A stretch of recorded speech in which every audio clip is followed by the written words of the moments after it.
Halo, Sobat Bola Bocor. Suksesor Coach Bernardo Tavares yaitu Coach Thomas Soroka memunculkan secerca harapan di tengah keterpurukan PSM Makassar di tabel klasmen saat ini. Ya, seperti yang kita ketahui, PSM Makassar saat ini masih berada di urutan ke-14 klasmen dengan mengoleksi 9 poin. Tentunya kehadiran pelatih baru ini diharapkan bisa kembali mengangkat PSM Makassar ke papan atas klasmen, teman-teman. Bisa kembali membangkitkan gairah permainan dari para pemain-pemain PSM Makassar yang ya bisa kita bilang kehilangan sedikit gairah bermain, teman-teman. Jadi tentunya inilah secerca harapan yang dibawa oleh pelatih baru PSM Makassar Thomas Soroka ke dalam skuad PSM Makassar, di mana di pertandingan pertama menjamu Madura United kita udah melihat bagaimana ide dari Coach Thomas Soroka bermain di atas lapangan, teman-teman. Meskipun belum bisa mendampingi PSM Makassar, tapi secara permainan ya ide dari pelatih inilah yang dimainkan oleh para pemain-pemain PSM Makassar. Dan tentunya kita berharap di pertandingan berikutnya PSM Makassar bisa lebih baik lagi dan bisa mendapatkan hasil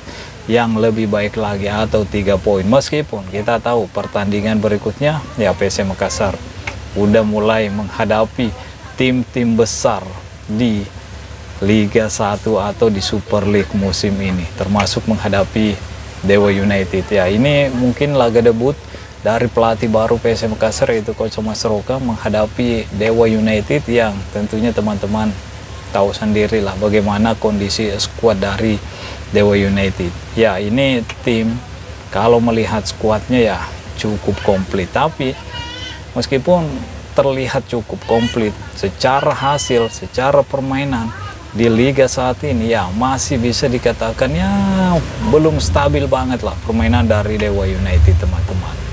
Jadi ya bisa saja ini menjadi kesempatan bagi pelatih baru PSM Makassar untuk meraih hasil maksimal alias 3 poin hadapi Dewa United, atau bisa jadi ini menjadi kekalahan pertama dari pelatih baru PSM Makassar yaitu Coach Thomas Soroka. Tentunya saya mengharapkan yang terbaik dari pelatih baru ini karena beliau nampaknya suka sekali dengan tantangan. Dia pastinya tahu kondisi PSM Makassar saat ini. Dia pastinya tahu bagaimana keuangan PSM Makassar saat ini. Dia pastinya tahu bagaimana posisi PSM Makassar saat ini. Makanya saya mengharapkan yang terbaik tentunya dari pelatih ini di pertandingan-pertandingan yang ia lakoni bersama PSM Makassar, khususnya di pertandingan pertama mendampingi PSM Makassar menghadapi Dewa United. Ya tentunya harapan saya hasil maksimal lah di sini.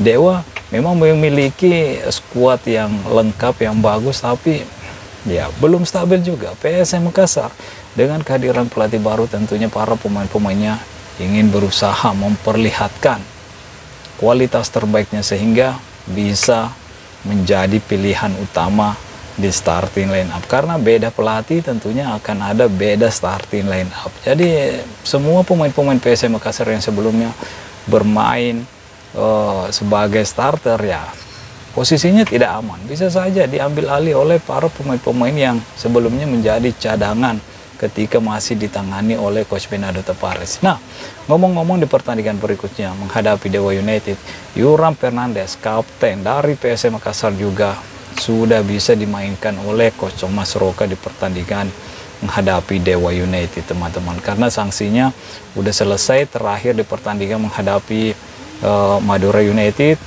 Ketika menghadapi Dewa United ya, Yuram Fernandes tentunya bisa diturunkan oleh Coach Thomas Soroka, dan kehadiran Yuram Fernandes tentunya diharapkan bisa membuat lini belakang PSM Makassar semakin solid. Dan ya kehadiran Yuram Fernandes tentunya membuat Akbar Tanjung akan kembali ke posisinya, dan untuk 3 gelandang tentunya akan ada 1 gelandang yang sebelumnya menjadi tempat dari Akbar Tanjung karena digeser ke belakang, makanya ada Ananda Raihan, ada Gledetson, ada Sapio Roberto. Kira-kira siapa di antara ketiga ini yang akan tersingkir dari kehadiran Akbar Tanjung kembali ke tempatnya teman-teman, karena sangat sulit tentunya untuk mengambil posisi yang ditempati Akbar Tanjung. Ini pemain yang cukup berpengalaman di PSM Makassar sebagai gelandang bertahan. Dia juga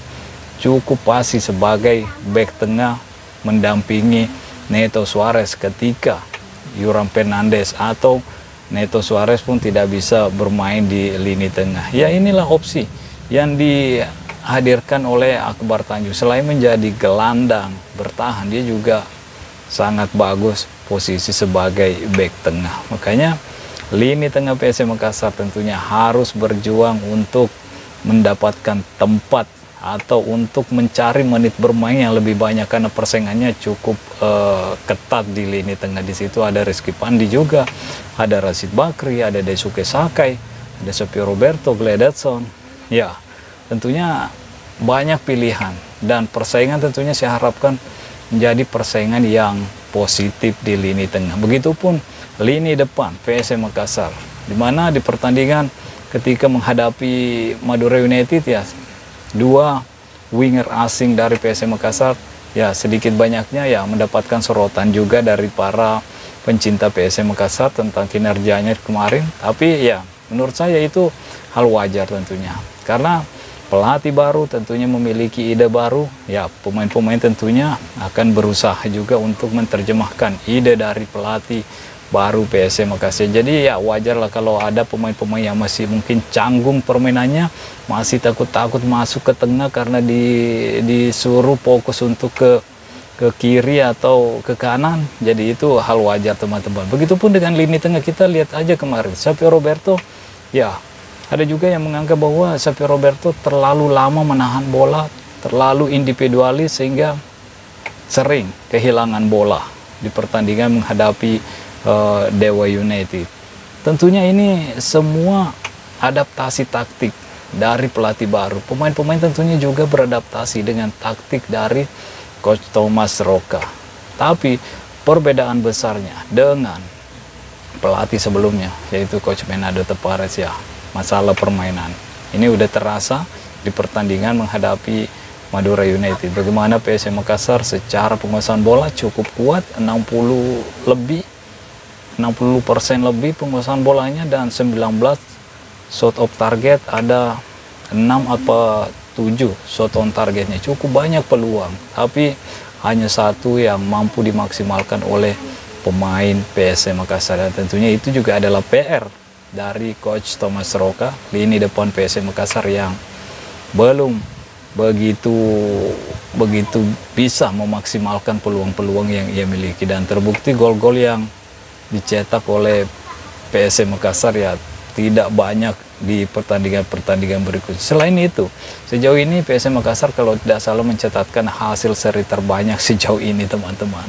Hasil seri terbanyak. Jadi selain diharapkan bisa meningkatkan kembali performa PSM Makassar, tentunya ya ada beberapa hal-hal positif juga yang dibawa oleh Coach Thomas Roca untuk permainan PSM Makassar. Diharapkan bisa menghasilkan hasil positif di pertandingan-pertandingan berikutnya. Khususnya bagi saya di musim ini, pelatih ini kalau mampu membawa PSM Makassar bertahan di Super League itu udah jauh lebih cukup bagi saya. Karena PSM Makassar menargetkan finish di 5 besar, ya bagi saya itu terlalu tinggi bagi saya. Tapi ya itu juga hal wajar yang diminta oleh manajemen PSM Makassar terhadap pelatih baru PSM Makassar ini. Jadi ya kita lihat aja apa yang akan terjadi di akhir musim nanti dengan PSM Makassar teman-teman ya. Oke, mungkin sampai di sini dulu. Stay healthy, no baper-baper.